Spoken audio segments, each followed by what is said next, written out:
et qui ramène à la réalisation d'une croix dans la partition elle-même et qui correspond à la rose à 7 pétales qui renvoie aux 7 cycles du temps de la croix, aux 4 éléments, la terre, l'eau, l'air et le feu, outil de l'alchimiste. Alors Yann, est-ce que je peux t'interrompre dans votre répétition Oui. et te demander de te présenter avant qu'on présente aussi Angelka, notre pianiste? Alors, Yann Druet, simplement, curieux de la musique, curieux de l'hermétisme musical, travaillant depuis de nombreuses années sur les significations qui peuvent être cachées derrière les partitions musicales. Je ne suis pas un musicien professionnel, je ne suis pas quelqu'un qui ait une compétence particulière dans le domaine, si ce n'est une curiosité, et c'est une richesse qui m'a été transmise par l'amour de la musique. Voilà. Ouais, puis tu t'intéresses aussi à toutes ces cohérences oui. Qu'on trouve dans un certain nombre de domaines, cohérences donc on pourrait dire imaginaire ou imaginale. Et donc là, il y a une cohérence imaginale dans la musique de Satie, et c'est ça que tu vas nous décrypter. Comme tu avais, l'an passé, on avait assisté à cette conférence, étudier et explorer ce qu'on pourrait appeler aussi l'imaginal de Jean-Sébastien Bach. Et donc Angelka avait déjà illustré ton propos d'un certain nombre de pièces. Donc on sera ravis de découvrir la musique de Satie, qui a été souvent considéré comme un fantaisiste, mais qui ne l'était pas, qui avait une profondeur, qui a exploré cette profondeur. Alors, on va présenter aussi Angelka, qui est notre pianiste, enfin notre pianiste. Oui, musicienne. La pianiste de la musique. Et enseignante également. D'accord. Voilà. Donc j'ai eu le plaisir de travailler avec Yann, donc c'est notre troisième projet. Voilà. Alors la musique de Satie, tu la connaissais déjà, tu l'as pratiquée? Oui, tout à fait, j'ai pratiqué la musique de Satie. C'est vraiment une musique que j'aime beaucoup interpréter. Parce qu'il y a beaucoup de possibilités de liberté, d'interprétation. C'est une musique qui est à la fois simple, mais complexe aussi, parce qu'il y a beaucoup de travail de son, en fait, de timbre, de musicalité. D'accord. Voilà. Est-ce que tu avais conscience justement de cette dimension qu'on pourrait dire mystique? Ce matin, on recevait Charles Imbert et qui nous parlait du tarot comme une douce mystique, une façon finalement de se connecter avec l'unus mundus, une autre dimension des choses. Donc est-ce que toi, quand tu as travaillé cette musique de Satie, est-ce que tu avais en fait le sentiment ou l'intuition que quelque chose de particulier se jouait dans cette musique? Oui, tout à fait. Il y a quand même... c'est une musique qui est très énigmatique, en fait. Mystique, voilà. Après, je ne suis pas spécialiste dans le domaine. D'accord. Mais comment tu le ressens, toi? Comment tu le vis, cette dimension, par rapport à d'autres compositeurs? Moi, c'est à travers l'interprétation, vraiment, en fait, que je vois qu'il y a une dimension énigmatique et que voilà, mon travail, c'est d'essayer d'illustrer ça, de transmettre voilà, à travers la musique ce que je vis quand j'interprète.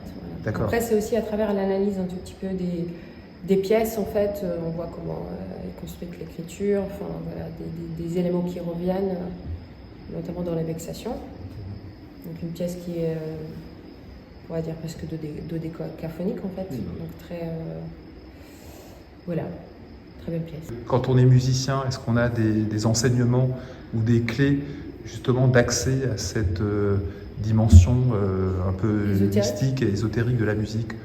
Pas forcément, après chacun fait son chemin. On peut se documenter voilà, et chercher l'inspiration où ça nous parle, en fait, c'est surtout ça.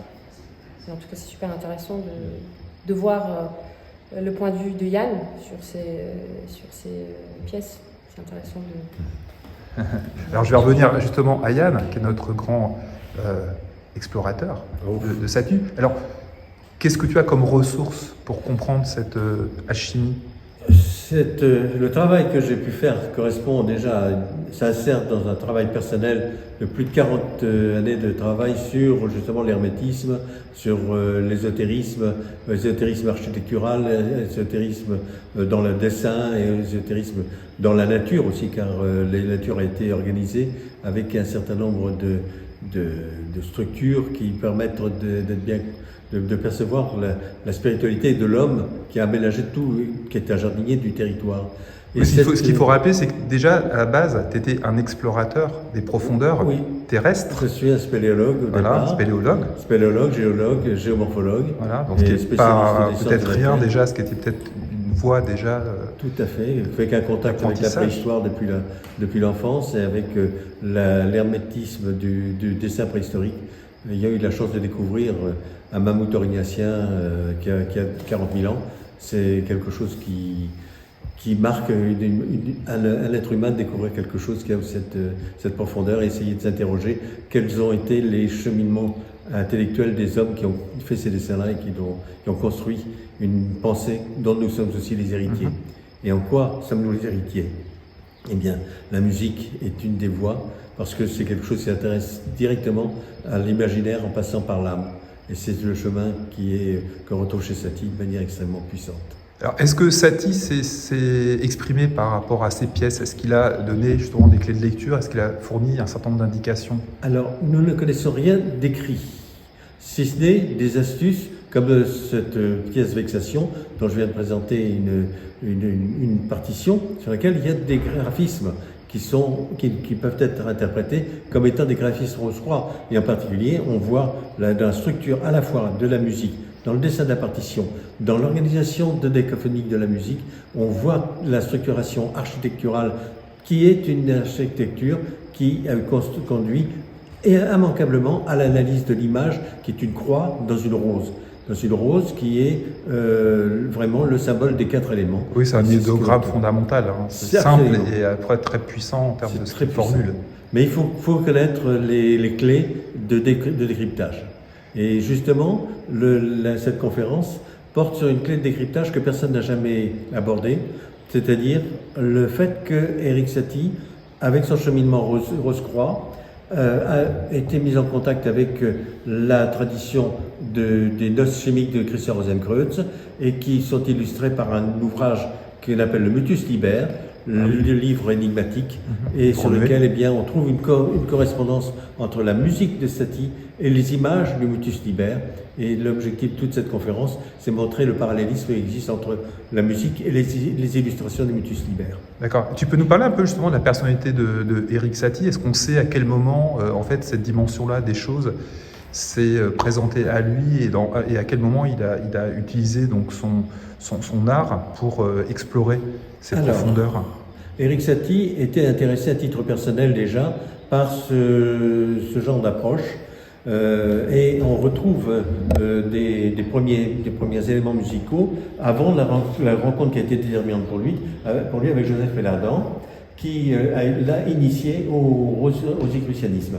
Il appartenait à un cercle dans lequel on retrouvera Debussy, dans lequel il y avait un certain nombre de musiciens qui construisaient une pensée hermétique autour d'une nouvelle école de musique qui aboutissait à l'impressionnisme. Et cet impressionnisme que l'on trouve dans la peinture, eh bien, on le retrouvait aussi dans la musique. Et nous avons de très grandes illustrations avec des gens comme Chausson, comme Debussy, comme ensuite Ravel, pour avoir cette richesse de la mise en relation de la musique avec les espaces à la fois ressentis, visuels, mais aussi des espaces mathématisés que l'on peut comprendre par l'analyse musicale.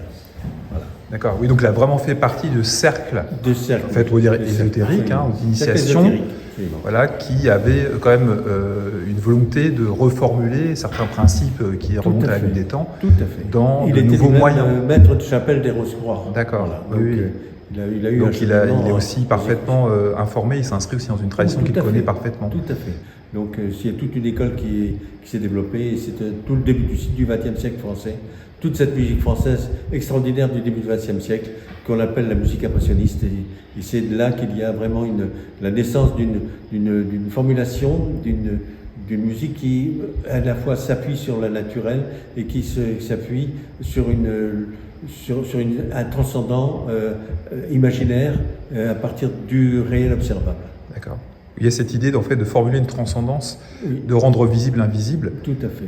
Ce que font les impressionnistes, on retrouve ça chez Boudin, on retrouve ça donc en Normandie, on trouvait ça aussi chez Courbet, on a trouvé ça chez Monet, qui ont cette dimension d'image qui préviennent du réel, mais qui vont chercher derrière le réel les lumières existantes. D'accord. Et c'est une spiritualité qui existe dans la peinture et la musique.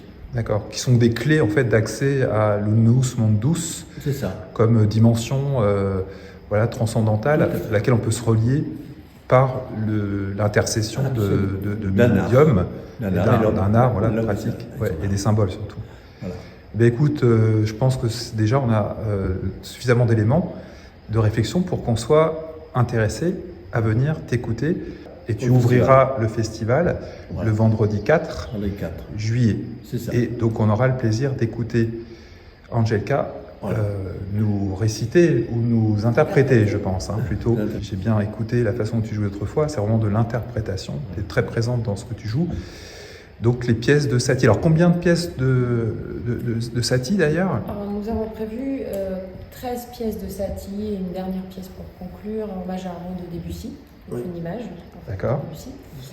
Donc 3 gymnopédies cygnotiennes, les vexations et 3 préludes de Fils des Étoiles. D'accord. Alors vexation, tu vas jouer 389 fois 840 fois. 840 fois. J'aimerais bien. C'est John Cage qui l'a réussi à faire. D'accord. Ah oui, et donc ça dure combien de temps? Avec ses étudiants. Ah oui, John Cage donc, a utilisé ça. Là, j'aimerais bien la jouer 2 fois déjà. D'accord. Parce que alors là, ça doit être complètement hypnotique et chamanique quasiment. Absolument. C'est vraiment super chouette. Alors, est-ce qu'on t'écoute jouer une de ces pièces? Oui. Ouais. Vexation. Pour se donner une petite. Alors, vexation. Alors, les titres des pièces, tu les as bien sûr, je pense aussi analysés. Parce que chaque titre a son par exemple, gymnopédie, double, triple sens. C'est le double sens des gymnopédies, c'est le dépouillement de l'âme. Et ensuite, les gnosiennes, c'est l'acquisition des savoirs par la gnose, par la connaissance. D'accord. On cherche la connaissance. Alors, vexation. Qu'est-ce que ça pourrait être? Parce qu'il venait de se faire ramasser par une jeune femme qu'il aimait beaucoup et il l'a foutu dehors. Donc il a été. Donc c'est plus terre à terre. Beaucoup plus terre à terre. Et puis en venant, ça l'oblige à se replonger peut-être dans ses profondeurs.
Merci beaucoup pour cet avant-goût de la conférence et du concert. À très bientôt les amis.